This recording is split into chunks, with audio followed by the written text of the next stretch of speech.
What's going on, everybody? In this video, we're going to break down exactly what we're going to do on the charts. We're going to break down the weeks. We're going to break down the bullish ideas, the bearish ideas, and I want you to get an insight on exactly how you're supposed to look at the market and evaluate where you're going to be paying attention to.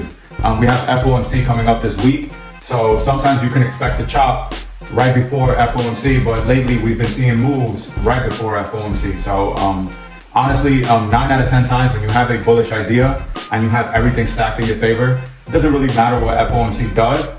As far as specific stocks that are already bullish, it might be a little bit of a drawback and then a continuation to the upside. But if you are day trading, obviously that's more important. If you're just getting into positions, that's also important, because you want to wait till the news comes out and then you can make an executive decision on what you're going to do when you actually get the news that you were either anticipating or not anticipating. And then after that, you can really make a decision on what you're going to do. So without further ado, let's get into the stocks and the sectors and what they are doing as far as on the charts. So right here, we're going to get into the sectors, and we're always going to start off with the SPY. And you want to kind of notice what's going on in the monthly chart as well as the weekly and everything in that order, right?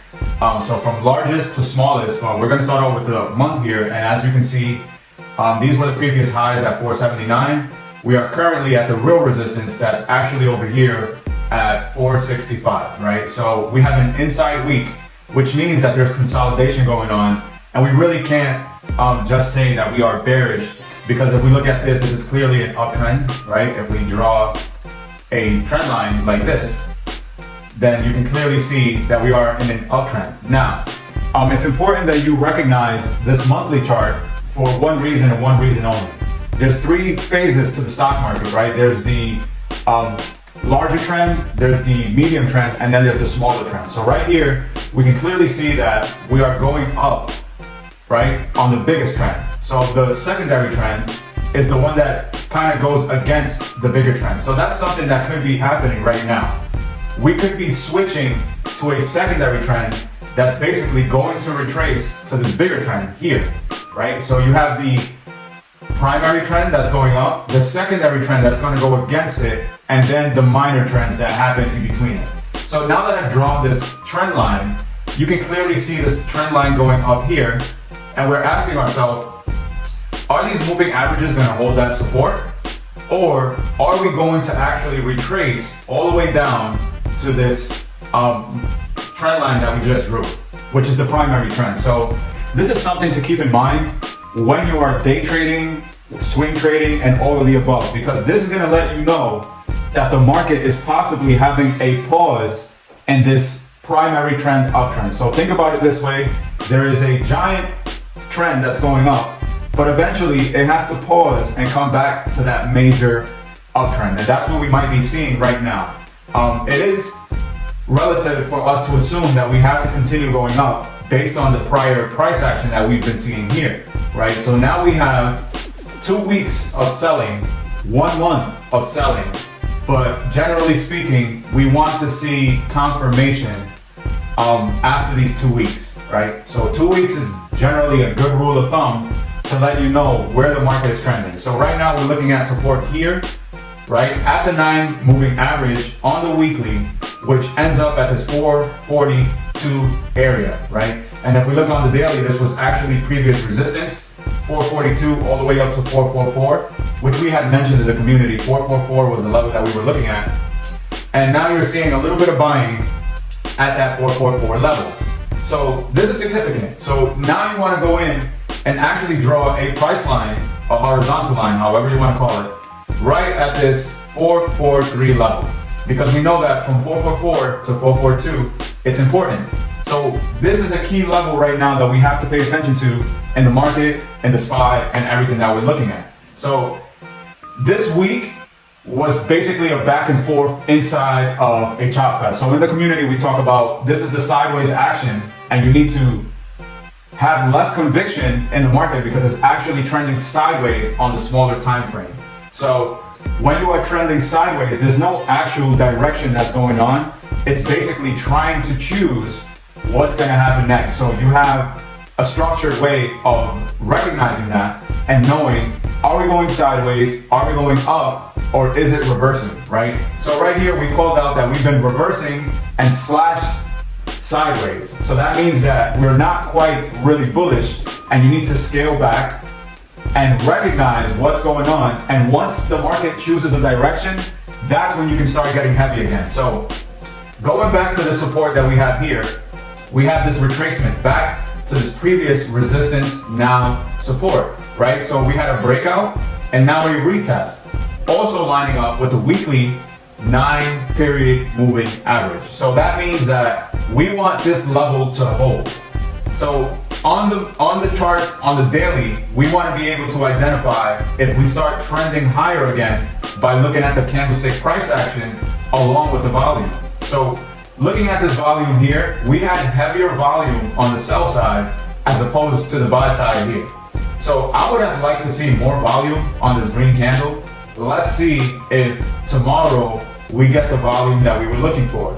So granted, we have FOMC coming up, so that's probably going to be lighter volume until then. So now it's like, do we want to start new swing positions?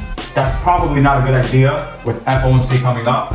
So the next thing you want to do is, if you're a swing trader, is wait till the news comes out and then look at the ideas that you're looking at and then start scaling into those ideas according to what you're seeing on the bigger time frames. And if you are a day trader, then you would just trade for cash flow as you do regularly. So these are the important things that you need to look at when looking at the market. So right now we're just going to go sector by sector, looking at what is going on, what sectors are the strongest. And a great way to do that is by actually bringing in this chart that I have here, which basically breaks down every sector in a way that you can really identify what is going on. So right here we have the Dow Jones, we have QQQ, we have SPY. These are market internals that I normally look at when I'm day trading, but they happen to be on the screen right now. So we have the financial sector, we have the tech sector, we have the health sector, we have consumer discretionary, consumer staples, we have industrials, we have the Russell 2000 here, and we basically have all of the sectors that you need to look at to see what's the strongest. So right now, if you actually zoom in to some of these sectors, you can see that SPY has 2 weeks of selling, right? You go into QQQ, and that's basically 9 out of 10 times is gonna look pretty equivalent. So what we're looking at here and what we're looking for is relative strength. So we can see clearly that the health sector, as opposed to SPY and QQQ, has had some relative strength. So what does that mean for you? That means that you know that the health sector has been stronger than the entire market. So that means that you need to look at that and pay attention to it.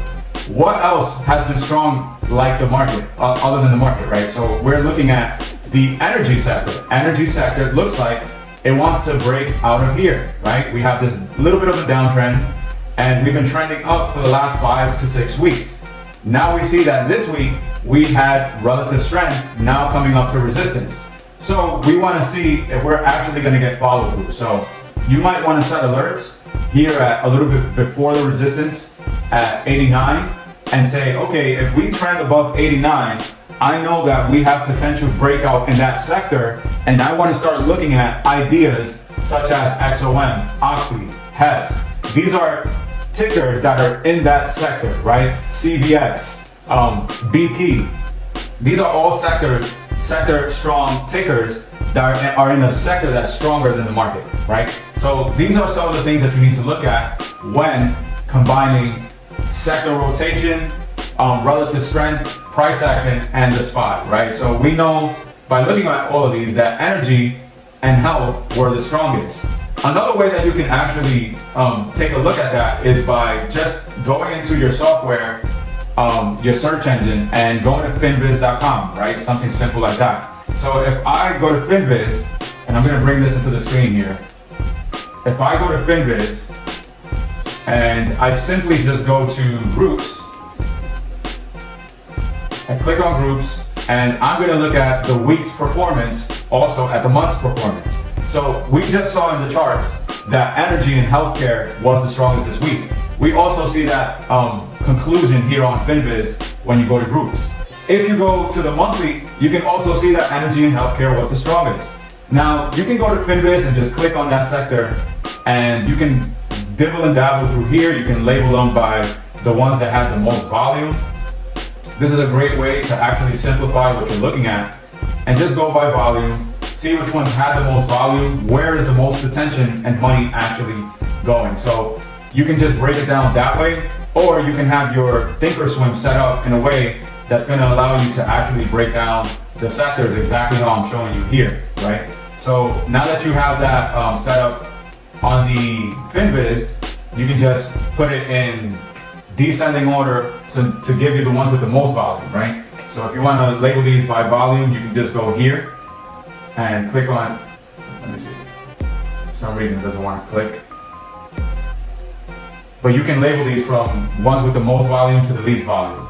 So now that you know that little trick of being able to go into Finviz and you've taken a look at every sector, you can see that health, energy, and industrial seems to be the strongest here. So industrial has a bullish candle here, the least of the bullish candles, but still bullish. We have this downtrend, and now we have a bullish candle, right? So we can see a reversal in industrial. But aside from that, it's a simple way to have in mind what's going on in each sector, each industry, and you can really take advantage of that by just setting your software up in a way where you have all of the indices and sectors on your side. Also, setting up or just plain and simple going to a Finviz and just looking at the sectors in that way, right? So now I want to go over the top 10 list based off volume and where the attention is going in the entire market. And on top of that list, we actually have Tesla, right? So what I have here on Tesla is actually an uptrend that was previously drawn.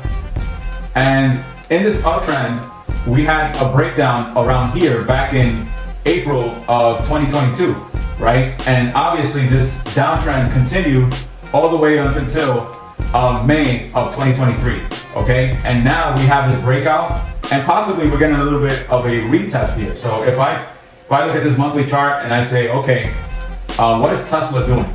Tesla went up, came down, and now we have this downtrend over here, and we are actually 1 month we broke out here, and now 2 months later we're retracing, right? So we can see a retracement on this weekly chart that I just drew out on the monthly chart, right? You see this downtrend here, and we're back inside of this box. Once it gets above this 399 area, then we know that this is a breakout for new all-time highs. But let's try to simplify this and remove all of this price action and confusion that I might be causing you at the moment. So just to keep it simple, we have this downtrend, and we recently, a few weeks ago, broke out of this downtrend, and now we might be just retracing. And once we get to this area here, we can see buyers step up and Tesla actually continue. So what does that mean for you? It all depends on the time frame that you're actually trading. So you always have to keep in mind, Tesla might be retracing, looking for a support out of this breakout here for the buyers to step back in, and then Tesla continue to the upside. So on the daily chart, we can clearly see here that the moving averages have crossed, and we have the 9 at the bottom and the 21 on top, right? And now we have a bullish reversal here at this level of support and resistance, right? Because at one point it was support, and at other times it was resistance. So now we have a bullish reversal candle at a support line on Tesla. So that means that this could possibly hold as support, and this could be the beginning stages of a reversal back to the upside on Tesla. But does that mean that you shouldn't get involved? Not necessarily. It's a great thing that you have support here, but you want to see more confirmation. And the way that you really need to start looking at it is you need to put everything in your favor, right? The month needs to look green. The week also needs to look green. And you want to at least be above the 50 period moving average, right? So if we actually add that in here, and I go to simple moving average, I'm gonna add that into the charts, and I'm gonna make it a 50 period moving average. So I'm just gonna change this 9 into a 50, press OK, apply, and now you have your 50 period moving average. So a great way to know if a stock is bullish or bearish is simply by looking at the 50 period moving average. That's going to take the last 50 days, which is basically 2 months of trading, and let you know, are we bullish or are we bearish? If it's under the 50, that lets you know that it's been selling for the last 2 months. When we're over the 50, it's going to let you know that we've been buying for the last 2 months, right? So this is a prime way for you to quickly identify if we are bearish or bullish on a stock. So looking at Tesla, we have bullish signs based off this support, but you really want to get over this 50 period moving average in order for you to have conviction in this ticker, right? Which happens to be Tesla. So looking at this here, this is great. Great. If you're an aggressive trader, you might want to get involved here. But if you want to be a little smarter and conservative with the plays that you make, you want to wait till we're at least back over the 50 period moving average and then have an entry signal to accompany that conviction. Okay, so on top of the list, we have Tesla here. I wanted to break it down so that we can quickly get through here. And we're simply going to look at the price action on the monthly, the weekly, which is in the middle, and then the daily, which is on the far right. So I'm going to just go through these tickers and I'm going to show you exactly what I'm looking at, right? So we have Tesla, SPY is up there too. We're just going to briefly look at it and see that we are over the 50 period moving average, right? So we have not quite broken down here on SPY below the 50, and we are at a current resistance now turning support. So that is a good sign for SPY. So now on SPY, you can quickly say, this might be a better idea for me to get involved. And all you're looking for is an entry pattern, which we have in the community that we look for in order to get into bullish stocks with bullish convictions that are over the 50 period moving average, right? And next on that list, we actually have AMD. So if you look at AMD, we are in this sideways action here on the daily chart, and we're looking to break down on AMD. We have 3 months of indecisiveness, but they're red candles, which means that sellers are a bit in control right now. So now that you look at the weekly, you can also see that sellers are in control. If I zoom in here, you can see that we are trending down, right? And we see the sideways action, but ultimately you want to be able to get above this consolidation area here in order to be bullish, which also lines up with the 50 period moving average. This is why the 50 period moving average is super important, right? So now you want to see, are we going to break down in AMD, or are we actually going to reclaim and start seeing bullish price action? So if we actually look at the smaller time frames, you want to see a shift of momentum, right? And indicators are great, but when you can really just look at the price action, see, is there bigger time frames going up, down, or sideways, right? And in this case, on the weekly chart, we can clearly see that AMD is going sideways, right? So if you're looking at this stock, it's like, okay, if we are going sideways, I'm going to draw some levels and an area of consolidation, and I want AMD to prove to me that it is worthy of me putting my hard-earned money by breaking out or below of that consolidation area. So in this case, we're looking for either a breakdown with more conviction because we have selling pressure already to the downside, or are we going to see buyers step back in and start climbing above the 50 period moving average again, right? So AMD is pretty much neutral at this point, slightly bearish because we've had bearish price action in the last few months. So we want to see this get above the 50, and we are only looking for a short position at the moment below 106.30 until we get above the 50 period moving average and we get outside of this consolidation area. So just to give you a thought process on what I'm looking at, why I'm looking at it this way, and how you can be smarter when you actually place trades on the time frames that you're trading. Now, let's actually put something else into perspective. If you are day trading and you don't really care what's going on in the bigger picture, you still have to keep in mind that the pressure is stronger towards one side, right? Now we have here a day chart a 30-minute chart and a 5-minute time frame. So this is more for a day trader's time frame. And what I want you to understand is that because there has been selling for the last 3 months, it is more probable that there's going to be a selling day more likely than a buying day, which you can clearly see depicted here in this downtrend, right? We have 4 days of consecutive selling, right? So that means, think about this logically. If we have 4 consecutive days of selling, what do you think is more probable on a 30-minute chart? More selling, because we have more selling on a bigger time frame, right? So if there's more selling on the 30-minute chart, what do you think is going to happen on the 5-minute chart? More selling. So this is why one-sided traders are actually more profitable.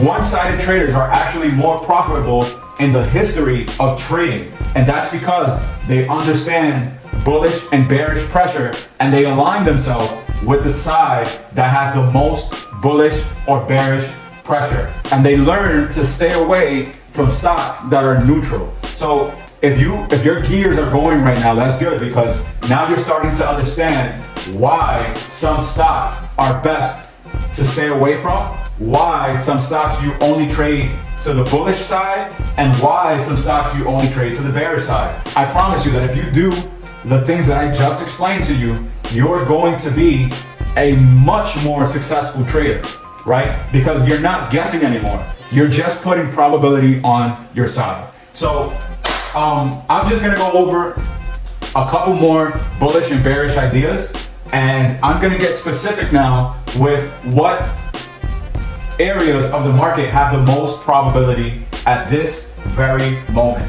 And one stock that has been climbing back very strong with volume has been J&J, right? We see that J&J right now is actually on the brink of a breakout. If we go back to the bigger time frames and we zoom in on this monthly chart, right, we can see that we've been pausing here, and now we are getting close to the top of this breakout area that we can see out of this downtrend. So the question is J&J going to break out, or are we going to break back down? And that means you need to leave it alone, because the pressure on this stock is going up. So if we break out on the monthly, the weekly, and out of this consolidation on the daily chart, this is a prime entry for a stock that has been in a bullish sector, which is the health sector, has relative strength in the market, and now we're seeing that we have a possibility of breaking out of this downtrend that we've been seeing for the last 2 years, right? So that's gonna be a potential giant breakout for J&J, right? On the bullish side, we also have CVX, right? So CVX is also in a bullish sector, which is the energy sector, and now we are seeing this downtrend also possibly breaking out. And you see that the last day of price action on the daily chart was super strong, and we are currently at a resistance. So what do we want to see? We want to see follow through in CVX to the upside, because it's in a bullish sector. It's a bullish stock that has relative strength according to the rest of the market, and now we are seeing a potential breakout here on CVX. So this is something where you're like, this stock is in a strong sector. This stock has potential to break out. This stock has relative strength. Everything is aligning to the upside, right? We're above the 50. Everything looks great. We are at a resistance. If we break above 164, this stock could really take off because it has buyers on your side, right? It's very different than trading something that has maybe a lot of attention, like Disney, right? Disney has had a lot of attention, but what we see here is that it's just at a support, but there's not really buyers on Disney's side. And you can see here that it tried breaking out on the daily all the way to the right, and it actually came back in. Does that mean that Disney doesn't have buyers? No, but what we can see is that for the last 2 years, it's been downtrending with no signs of buying, right? no signs of buying. The only conviction that you have is the fact that we are at a support, right? So does that mean that you can't trade this? You can trade it, but what is more probable? Something that's been bought for the last month, week, and the daily, or something that just has one day of bullish price action? Ask yourself that question, and then ask yourself about the analogy that I just gave you. If you have more buying on the month, that means you have more buying on the week. If you have more buying on the week, that means you have more buying in the day. If you have more buying on the day, then that means that you have more buying on the 30 minute. If you have more buying on the 30 minute and you're day trading on a 5-minute chart, then you know what direction you should be looking at. Okay, so this is the stuff that you really need to start journaling. And the last part of that is actually always having a good risk to reward on all the stocks that you trade, okay? So if you want to learn more, follow me. I love being able to explain how I look at the markets and how most of the traders in the history of trading that have been profitable look at the markets, and these are the people that I learn from because I want to be the best trader on the planet. And the way that you do that is by looking at the history of traders and replicating what they did, right? It's not about creating your own strategy, because that could take tons and tens and a lot of money and a lot of years. And if you really want to put probability on your side and learn how to trade like a pro, then you need to learn from the best stock traders in history, right? The turtle traders, Jesse Livermore, Mark Minervini, a lot of different traders that actually put probability on their side and are smart about the way they trade. So if you want to be smart, follow me, and you already know what it is.